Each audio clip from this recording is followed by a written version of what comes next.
তোমরা যদি চাও তোমাদের পরিবারগুলো সুন্দর হোক, সুশীল হোক, তোমরা যদি চাও তোমাদের সমাজগুলো সুন্দর হোক, তোমাদের সমাজগুলো সুশীল সমাজ হোক, তোমরা যদি চাও তোমাদের সন্তানগুলো ভদ্র হোক, তোমাদের পরিবারের লোকগুলো ভদ্র হোক, আফশুস সালামা কাই তাআলুম, তাহলে তোমরা সালামের ব্যাপক প্রচার প্রসার ঘটিয়ে ফেলো। সালামের ব্যাপক প্রচার প্রসার ঘটাও, কেননা এই সালামের বারাকায় রব্বে কারীম তোমার সন্তানটাকে ভদ্র বানিয়ে দিবে, তোমার সমাজটাকে সুশীল সমাজ বানিয়ে দিবে। আচ্ছা, কি সালাম আছে আমাদের মধ্যে?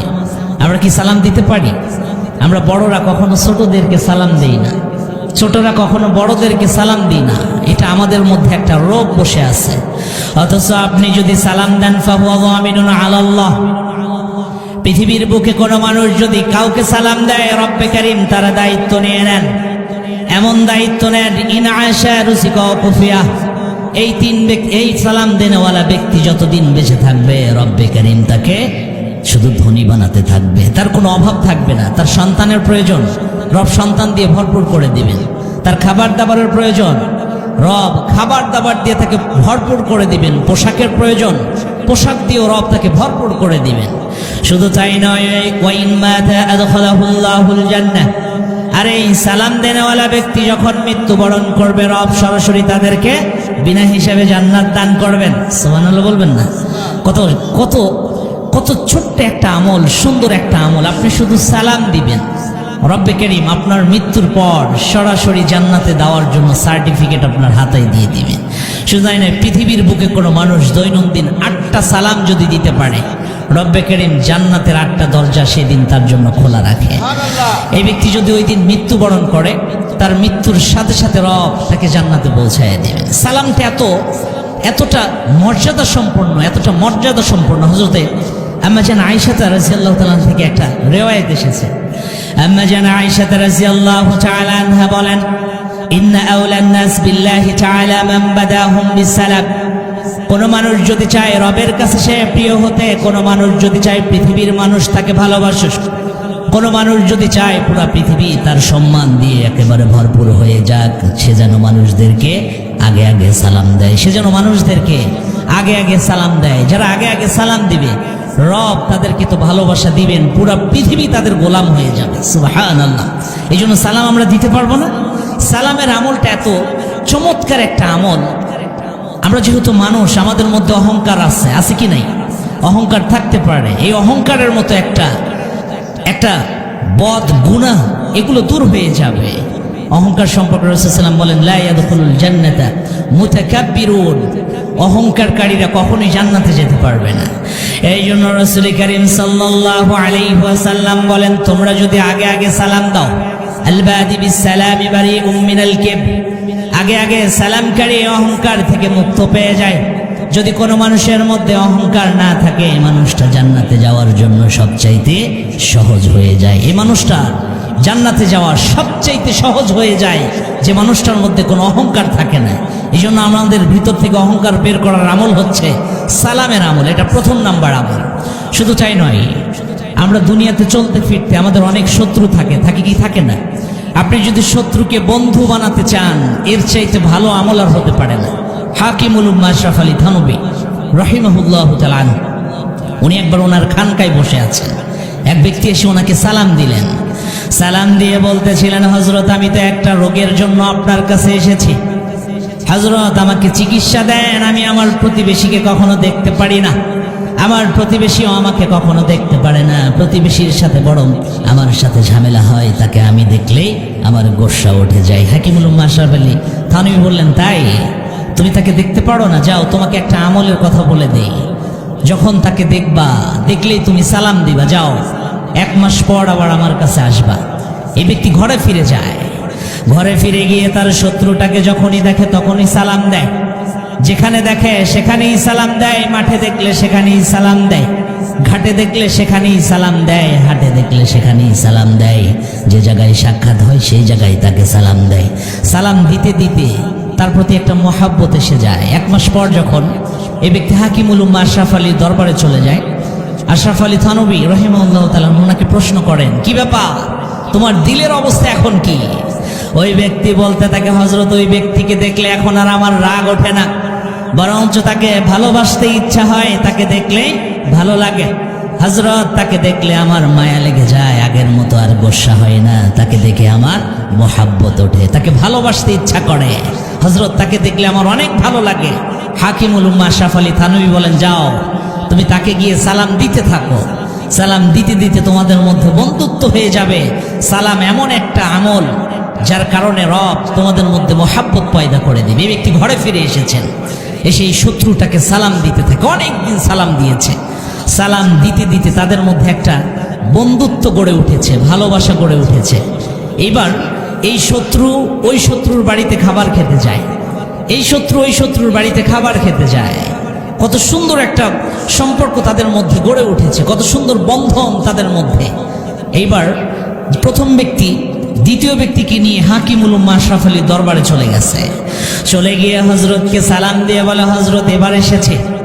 হাকিমুল উম্মাহ আশরাফ আলী থানভী বলে, তুমি তো নিজেই রোগী, আবার কাকে নিয়ে আসলা? তোমার রোগের কি অবস্থা? তোমার মনের রোগের কি ঠিক হয়েছে কিনা? তোমার রোগের কি অবস্থা?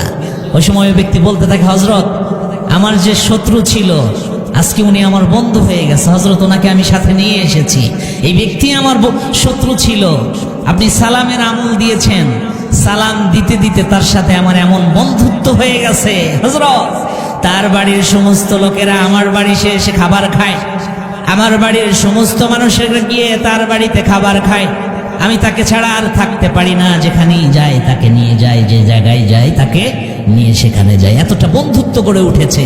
হাকিমুল উম্মাহ আশরাফ আলী থানভী বলেন, শুধু তুমি নয়, পৃথিবীর কোনো মানুষ যদি তার শত্রুকে নিয়মিত সালাম দিতে পারে, রব্বে কারীম তার মধ্যে মোহাব্বত পয়দা করে দিয়ে তাদেরকে বন্ধুত্বে একেবারে পরিণত করে দেবে। সুবহানাল্লাহ।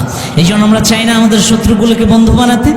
শুধু তাই নয়, মানুষের মধ্যে মোহাব্বত বাড়ানোর অত্যন্ত চমৎকার একটা আমল। রাসূলুল্লাহ সাল্লাল্লাহু আলাইহি ওয়াসাল্লাম একটা হাদিসে বলেন, লা ইয়াদখুলুল জান্নাতা হাত্তা তুমিনু, তোমরা ততক্ষণ পর্যন্ত জান্নাতে যেতে পারবে না যতক্ষণ পর্যন্ত তোমরা ঈমানদার না হও।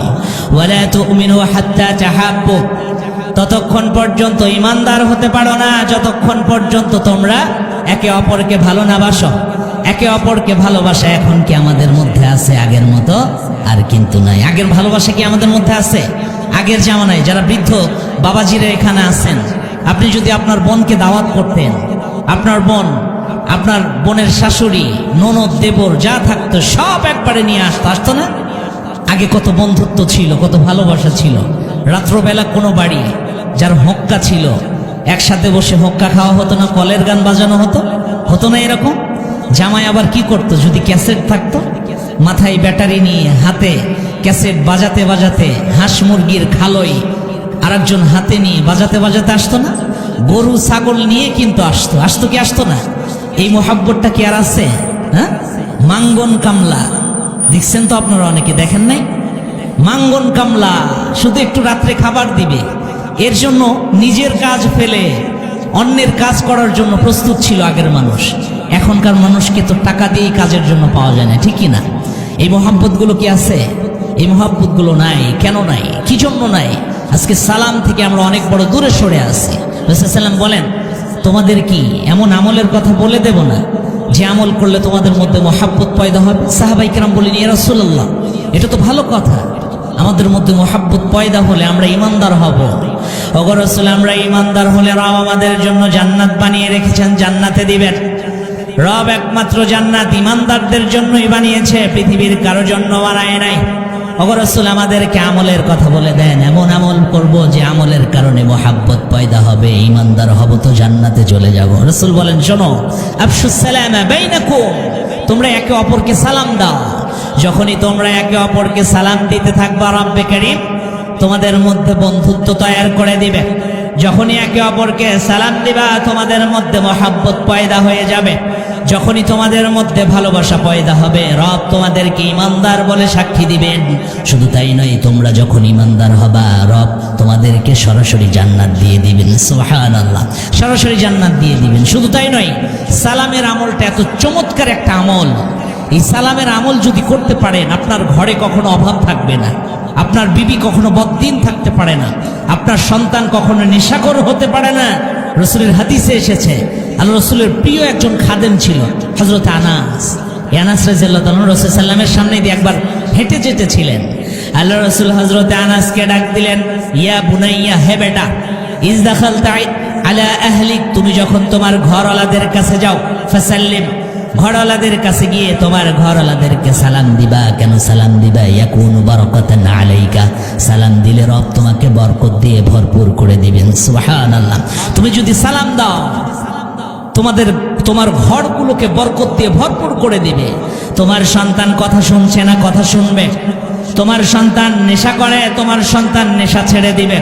তোমার বিবি বেপর্দায় চলে, তোমার বিবি পর্দায় চলবে। তোমার বিবি পরকিয়া করে, পরকিয়া ছেড়ে দিয়ে সে ভালো হয়ে যাবে। সালাম দাও, ইয়াকুনু বারাকাতান আলাইকা, রব্বে কারীম তোমাকে বরকত দিয়ে ভরপুর করে দিবে। সুতরাং যারা সালামের আমল করতে পারবে, প্রথম নাম্বার আমল সালামের আমল যারা করতে পারবে, রব্বে কারীম বলেন, রাসূল বলেন, ফাহুয়া যামিনুন আলাল্লাহ, আল্লাহ তাআলা এই সালাম দেনওয়ালা ব্যক্তিগুলোকে নিজের দায়িত্ব নিয়ে